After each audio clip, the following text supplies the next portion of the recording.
Don't worry folks, it's not a spelling mistake, not an accidental one anyway, because I can hear you all saying this guy can't spell because there's only one X in MaXXXine.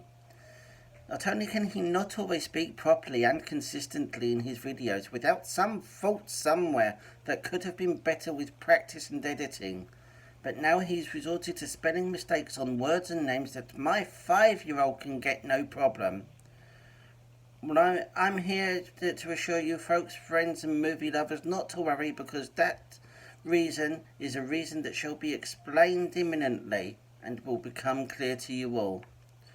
Hello folks, friends and movie lovers, welcome back to the channel and to the latest instalment of the movies in review. For those of you that will have already gleaned by the title, the movie I would like to review for you all today is called MaXXXine. Now, to end all of the suspense and satisfy your curiosity as to how you could possibly spell MaXXXine with 3 X's, it is here that I reveal to you that MaXXXine is the story of a porn star that wants to make it big in Hollywood, filming mainstream movies, hence why her name is spelled with 3 X's, reflecting the X-rated adult nature of her current profession. In her quest for stardom in mainstream movies and chasing her breakthrough role in the latest horror movie, The Puritan 2, MaXXXine becomes embroiled in the nefarious plot of the Night Stalker, who turns out to be her televangelist father, Ernest Miller, who admonishes her and Hollywood for promoting sinful lives.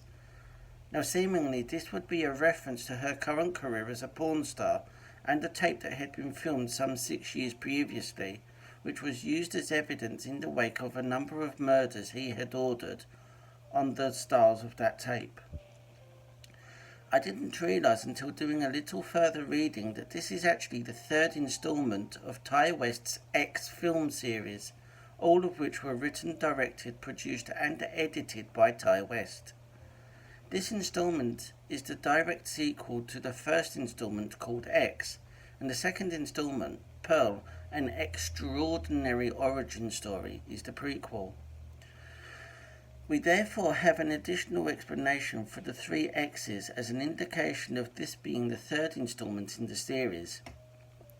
If I hadn't have done any further reading on this movie, I would not have guessed that it was part of a series, because it felt like a complete package in its own right.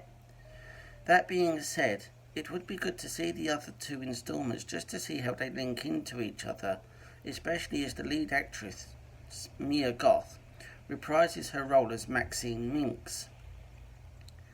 As much as I thought that it was a great movie, in adherence of the warnings for gore, nudity, explicit sexual activity and horror, I felt somewhat underwhelmed in that regard. I didn't feel that there was much there to challenge me, the best being a scene where we witnessed the Night Stalker's accomplice get crushed in the car, and the scene right at the end when Maxine's father's head explodes as she shoots him at point-blank range. However, as a contribution to the slasher horror subgenre, I thought it was great to see how it appeals across different genres. There were definitely tastes of suspense and thriller and action to be had, and loved how they were all moderated to each other so that one was not dominant over the others. I also found that the nudity and explicitly sexual activity to be minimal for what I was expecting, considering the advanced warning. The thing I can't resolve in my mind yet is whether it constitutes being tastefully done, considering how underwhelming things were on the different warning fronts.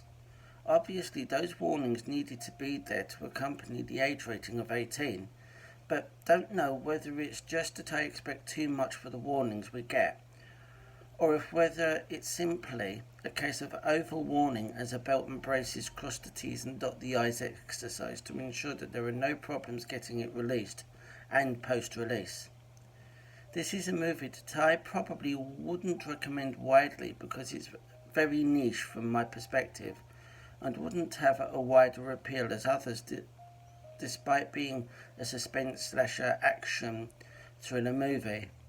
It would appeal somewhat across those genres, but even then it strikes me as being a Marmite movie. You either like it or you don't like it. Personally, I liked it and would stick to something that I've said multiple times before about seeing a movie at least once, because it may pleasantly surprise you the way movies in the past have pleasantly surprised me. That's all I got for this one, folks. Thank you so much for listening to the end. Please remember, if you haven't done so already, please hit the like and subscribe buttons and the bell icon for notifications and updates when I upload more reactions and reviews. My name is Simon and this is the Movies in Review. Thank you for listening.